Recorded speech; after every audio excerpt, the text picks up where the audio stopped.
யாழில் மூத்த ஊடகவியலாளர் பாரதி ராஜநாயகம் திடீர் மரணம்.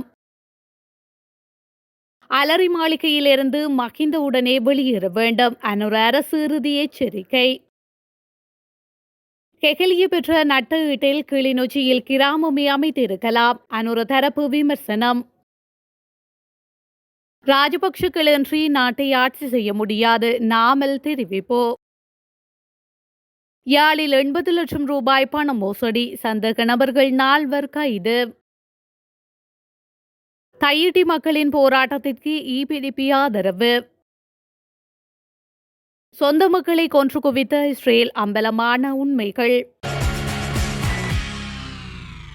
தமிழ் ஊடக பரப்பில் தனக்கென தனியிடம் பதித்து சிரேஷ்ட ஊடகவியலாளரான பாரதி ராஜநாயகம் யாழ்ப்பாணத்தில் காலமானார். உடல்நலம் பாதிக்கப்பட்டிருந்த அவர் நேற்று தனது 62வது வயதில் காலமானதாக அவரது உறவினர்கள் தெரிவித்துள்ளனர். கடந்த சில வாரங்களாகவே அவர் நோய்வாய்ப்பட்டு மருத்துவ சிகிச்சை பெற்று வந்த நிலையில் நேற்றைய தினம் அவரது வீட்டில் காலமானார். அத்துடன் சிரேஷ்ட தமிழ் ஊடகவியலாளரான இவர் சுமார் 40 வருடங்களுக்கு மேற்பட்ட ஊடகத்துறை அனுபவத்தை கொண்டவராவர். தினக்குரல் பத்திரிகையின் பிரதம ஆசிரியராக இருந்த பாரதி ராஜநாயகம் அரசியல் ஆய்வு மற்றும் கலை செயற்பாடுகளில் மிகுந்த ஆளுமையுள்ளவராக காணப்பட்டதோடு அண்மையில் வீரகேசரியின் சிரேஷ்ட ஊடகவியலாளராக யாழ் காரியாலய பொறுப்பு அதிகாரியாகவும் கடமையாற்றியமை குறிப்பிடத்தக்கது. அரசு மாளிகையிலிருந்து முன்னாள் ஜனாதிபதி மஹிந்த ராஜபக்ஷ வெளியேற வேண்டும் என்பதையே நாட்டு மக்கள் விரும்புகின்றனர். எனவே சட்ட நடவடிக்கைக்கு செல்வதற்கு முன்னர் அவர் வெளியேறினால் நல்லது என அமைச்சர் நலிந்த ஜெயதிச தெரிவித்துள்ளார். இது தொடர்பில் ஊடகங்களிடம் அவர் மேலும் கூறியதாவது: முன்னாள் ஜனாதிபதிகள் 3 அரச வதிவிடங்களை கையளித்துவிட்டனர். இன்னும் 3 கையளிக்க வேண்டியுள்ளது. அவற்றை கையளிக்குமாறு அறிவித்துவிட்டோம். எனவே மனச்சாட்சியின் பிரகாரம் கௌரவமாக வெளியேறுவதற்கு வாய்ப்பளிக்கப்பட்டுள்ளது. ஆனால் முடிந்தால் வெளியேறுங்கள் என மஹிந்த ராஜபக்ஷ சண்டைத்தனம் காட்டிக் கொண்டிருக்கின்றார். சட்ட நடவடிக்கை எடுப்பதற்கு முன்னர் பொது நிர்வாக அமைச்சிடம் அரச வீட்டை கையளித்துவிட்டு வெளியேறினால் தான் சிறப்பு. மஹிந்த ராஜபக்ஷ வெளியேற வேண்டும் என்பதையே நாட்டு மக்கள் விரும்புகின்றனர். கடிதம் தான் வேண்டுமெனில் அதுவும் அனுப்பி வைக்கப்படும் என எச்சரித்துள்ளார். முன்னாள் அமைச்சர் கெகலிய ரம்புக்குவெல்ல நட்ட ஈடாக பெற்றுக்கொண்ட பணத்தில் கிளிநொச்சியில் பாதிக்கப்பட்ட மக்களுக்காக கிராமம் ஒன்றையே அமைத்திருக்கலாம் என அமைச்சர் பிமல் ரத்நாயக்க தெரிவித்துள்ளார். கிளீன் ஸ்ரீலங்கா திட்டத்தை முன்னெடுக்கும் வகையில் கிளிநொச்சிக்கு நேற்று விஜயம் மேற்கொண்ட அமைச்சர் பிமல் ரத்நாயக்க கிளிநொச்சியில் தொடருந்து நிலையத்துக்கு கண்காணிப்பு விஜயம் ஒன்றை மேற்கொண்ட போதே இதனை தெரிவித்துள்ளார். அங்கு அவர் மேலும் தெரிவிக்கையில், யுத்தத்தால் பாதிக்கப்பட்ட மக்களுக்கு அதிகபட்சமாக 5 லட்சம் 7 லட்சம் இறுதியாக 10 லட்சம் ரூபாவே வழங்கப்பட்டது. ஆனால் கடந்த கால அமைச்சர்கள் பல லட்சங்களை அவர்களது வீடுகளுக்காக நட்ட ஈடாக பெற்றுக் கொண்டுள்ளனர். உதாரணமாக கெகிலிய ரம்புக்க வெல்ல பெற்ற நட்ட ஈட்டு தொகையை வைத்து இங்கு கிராமம் ஒன்றை அமைத்திருக்கலாம் என்று தெரிவித்துள்ளார்.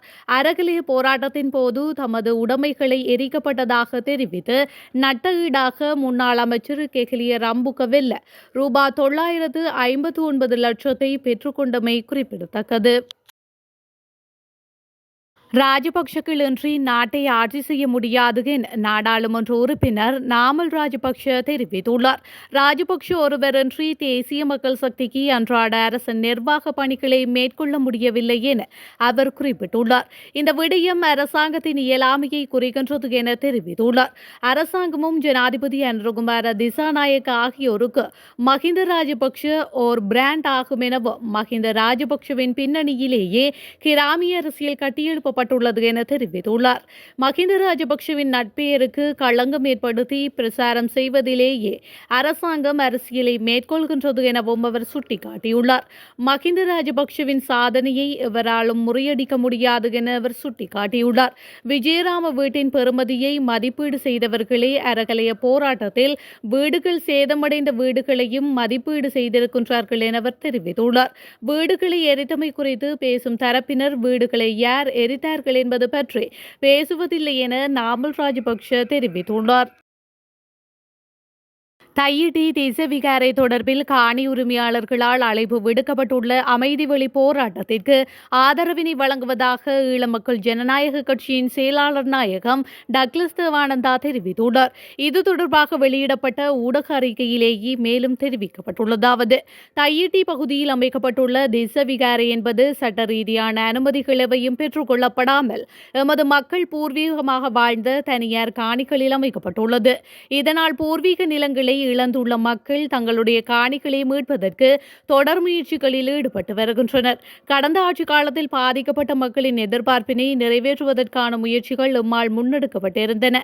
எந்த ஒரு விடயத்தினையும் நடைமுறை சாத்தியமான வழியில் அணுகுகின்றவர்கள் என்ற அடிப்படையில் குறித்த விகாரை அமைந்துள்ள பகுதியை அளவீடு செய்து முதல் கட்டமாக அப்போது விகாரை கட்டுமானங்கள் அமைந்திருந்த சிறு பகுதியை தவிர ஏனைய பகுதிகளை விடுவிப்பதற்கான ஏற்பாடுகளை முன்னெடுத்திருந்தோம். அதற்கு பாதுகாப்பு அமைச்சு, படைத்தரப்பு மற்றும் சம்பந்தப்பட்ட விகாராதிபதி போன்றோர் சம்மதமும் தெரிவித்திருந்தனர். எனினும் அளவீட்டு பணிகளை மேற்கொள்வதற்கு சில தரப்புகள் எதிர்ப்பு தெரிவித்த நிலையில் அளவீட்டு பணிகள் பல தடவைகள் இடைநிறுத்தப்பட்டிருந்தன. அந்த கால பகுதியில் தேர்தல் அறிவிப்புகள் வெளியாகி ஆட்சி மாற்றங்கள் இடம்பெற்றுமையினால் துரதிருஷ்டவசமாக அந்த பணியை நிறைவேற்ற முடியவில்லை. அந்த அடிப்படையில் காணி உரிமையாளர்களினால் முன்னெடுக்க தீர்மானிக்கப்பட்டுள்ள அமைதி வழி போராட்டத்திற்கு பூரண ஆதரவினை வழங்க உள்ளோம் என தெரிவிக்கப்பட்டுள்ளது. யாழ்ப்பாணத்தில் இளைஞர் ஒருவரை கடத்தி சென்று 80 லட்சம் ரூபாய் பணத்தை அபகரித்த கும்பலைச் சேர்ந்த 4 சந்தேக நபர்களை குற்றத்தடுப்பு விசாரணை பிரிவினர் கைது செய்துள்ளனர். இந்த விடயம் தொடர்பில் மேலும் தெரிய வருகையில், வெளிநாடு செல்வதற்காக ஆசைப்பட்ட இளைஞர் ஒருவரிடம் 80 லட்சம் ரூபாய் பணத்தை வங்கியில் வைப்பிட்டு வங்கி அறிக்கையை நேரடியாக வந்து தமக்கு காட்டுமாறு வெளிநாட்டு முகவர் ஒருவர் தெரிவித்துள்ளார். இதனை நம்பி சில தினங்களுக்கு முன்னர் யாழ்ப்பாணம் ஆரியகுளம் பகுதிக்கு சென்ற இளைஞனை காரில் கடத்தி சென்ற குறித்த குழு இளைஞரின் வங்கிக் கணக்கில் இருந்த 80 லட்சம் ரூபாய் பணத்தை மற்றொருவரின் வங்கிக் கணக்கிற்கு மாற்றிவிட்டு இளைஞரை கோப்பாய் பகுதியில் இறக்கிவிட்டு சென்றுள்ளனர். இந்த சம்பவம் தொடர்பாக பாதிக்கப்பட்ட இளைஞர் யாழ்ப்பாணம் போலீஸ் நிலையத்தில் முறைப்பாடு அளித்துள்ளார். சம்பவம் தொடர்பாக விசாரணை மேற்கொண்ட போலீசார் பணம் மாற்றப்பட்ட வங்கிக் கணக்கிற்கு உரித்தான பெண்ணொருவரை கைது செய்ததுடன் கடத்தலில் ஈடுபட்ட மேலும் 3 கைது செய்துள்ளனர். இந்த நிலையில் குறித்த பெண்ணின் வங்கிக் கணக்கில் இருந்து பணம் வேறொரு வங்கிக் கணக்கிற்கு மாற்றப்பட்டுள்ள நிலையில் பணத்தை மீட்பது தொடர்பாக போலீசார் தீவிர விசாரணைகளை மேற்கொண்டு வருகின்றனர். இஸ்ரேல் எல்லையில் ஹமாஸ் படைகள் நடாத்திய தாக்குதலின் போது மிக மோசமான ஹனிபல் டிரெக்டிவ் ஒன்று நடவடிக்கையை முன்னெடுத்ததாக முன்னாள் இஸ்ரேலிய பாதுகாப்பு அமைச்சர் ஜோவ் ஹெலண்ட் இறுதியில் ஒப்புக்கொண்டுள்ளார். இஸ்ரேலின் செய்தி ஊடகம் ஒன்றிற்கு அவர் அளித்த நேர்காணலின் போது ஹேலண்ட் உண்மையை தெரிவித்துள்ளார்.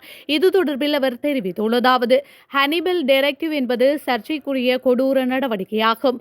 இந்த ராணுவ நடவடிக்கை என்பது எதிரிகளின் கைகளில் சிக்காமல் இருக்க சொந்த மக்களையே பழி வாங்குவதாகும்.